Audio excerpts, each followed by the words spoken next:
Hello, today I want to teach you how you can use the magnetic lasso tool. Let's come to our tool section here.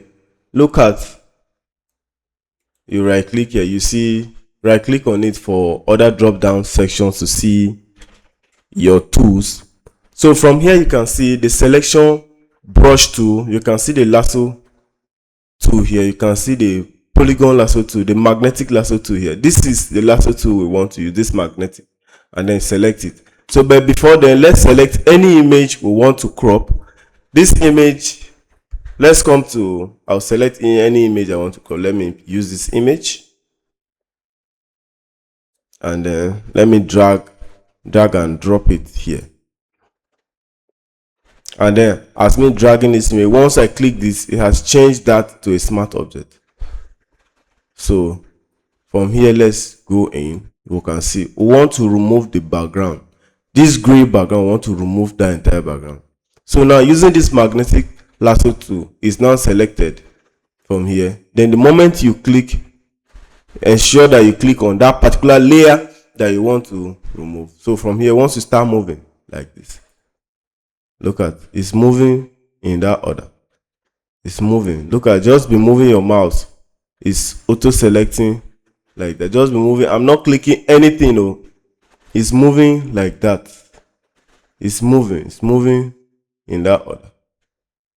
And for instance, if you want to make a move, any sharp move, let's say or undo a move, just press backspace. If you want to make, sometimes that's how it works.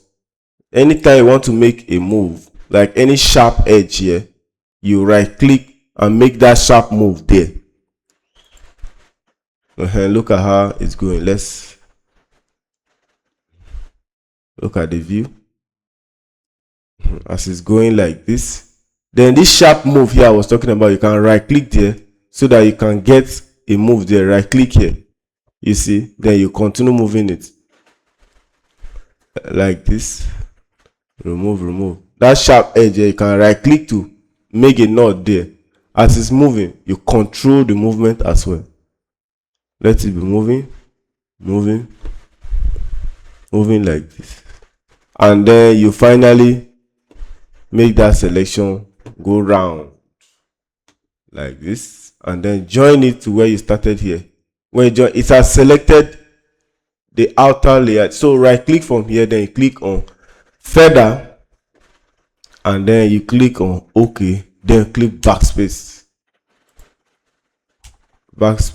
It has deleted. Let me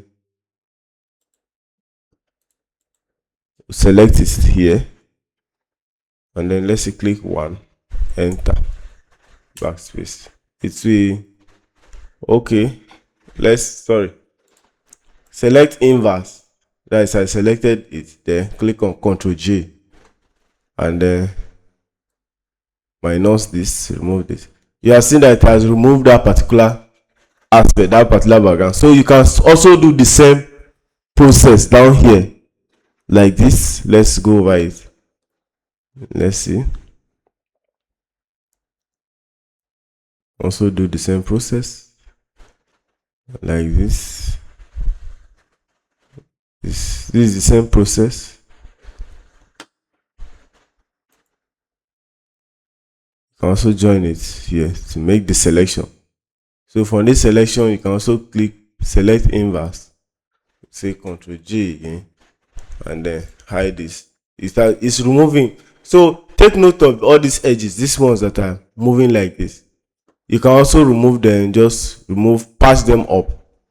You can also say, you select this polygon lasso tool here, and then for precision, these ones are for precise removal.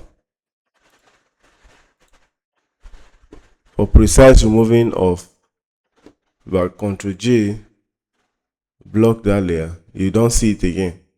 So it's very, very important. This is another way of you removing background. So you can also do the same for this. You can also do the same for this white edges here. If you are not comfortable with them, you can also remove them like that. So I don't want this tutorial to be long, and If you have any difficulty, please use the comment section. I'll be there for you. Thank you, and I'll see you in our next tutorial.